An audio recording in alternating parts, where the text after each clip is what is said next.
Masarap na namin. Di masarap. Taste the new Milo. Sa inyo na ba ang next? What makes Dove different from ordinary soap? Let's test to find out. Ordinary soap strips away skin's moisture, while Dove and cares beautifully for soft, glowing skin. Dove Beauty Bar. Fried chicken hat? Nor's Swak Sarap Pack na ba? Nor liquid seasoning. May Swak Sarap Pack na. Nor's Swak Sarap Pack. 6 pesos lang. Tagal ni Mama, ha? Hugas pa. Hugas pa, babe. Hugas pa. Ay, naku po, tatapos sa page. Go! Paghugas? Malinis agad. Buhay enjoy, malinis joy. Ang paborito naming Dewy Donut, now with more filling. And a new look. More filling for more fun. Dewy Donut. Good day for a date. Bad day for a date. Makadandras yan. Head and Shoulders every day. So you're up to 100% dandruff-free every day. Head and Shoulders. Puti. Pawi. At amoy araw. Yan ang mga mansyang inuuwi nila. Kaya breathe na. Nagtatanggal ng mansya sa unang babad pa lang. Long-lasting perfume pa. Tigit naman siya. Breathe.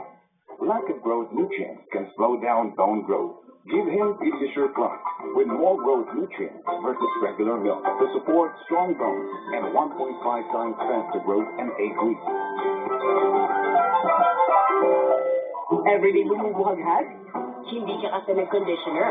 New Cream Silk Vitamin Boost Conditioner has 10 times more vitamins for up to 10 times straighter hair that gets more beautiful every day. Cream Silk, now 30% more. Sa washing machine, kahit damihan mo ang powder, ito naman siya. May powder pa. Ay, powder. Kaya dapat mag-adya ang Power Liquid. Tunaw agad at may better stain removal na wala sila ang powder. Basta washing machine, adya ang Power Liquid!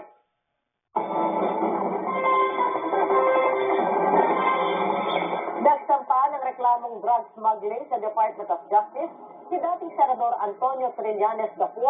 Laban ito kay Davao City 1st District Representative Paulo Duterte, Vice Presidential Husband Attorney Manny Carpio, dating Customs Commissioner Nicanor Paeldon at iba pa.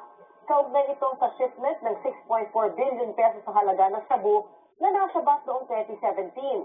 Sa complaint affidavit ni Trillanes, nagsabwatan umano ang mga respondent sa pagpuslit ng 600 kilo ng shabu sa bansa. Ayon po kay Trillanes, ibinase niya ang reklamo sa committee report ng Senate Blue Ribbon Committee na nag-imbestiga sa insidente noong 2017. Hinimok din ni Trillanes ang DOJ na magsagawa ng preliminary investigation at pagkatapos ay magsampa ng kasong paglabag sa Comprehensive Dangerous Drugs Act of 2002 laban sa lahat ng mga respondents.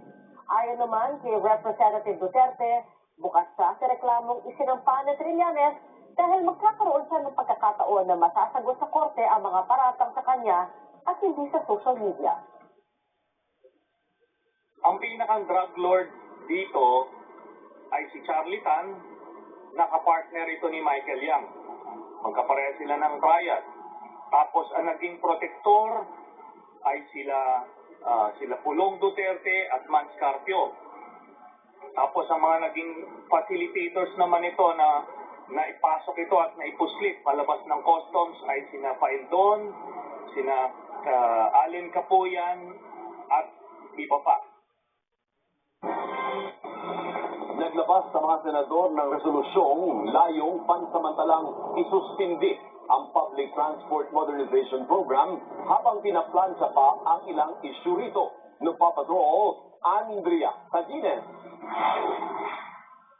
Kung dati ay maghapong pumapasada ang jeepney driver na si Chris, ngayon, nakakaapat na ikot na lang siya sa isang araw sa kakaiwas niya sa mga nahuhuli ng unconsolidated jeepneys.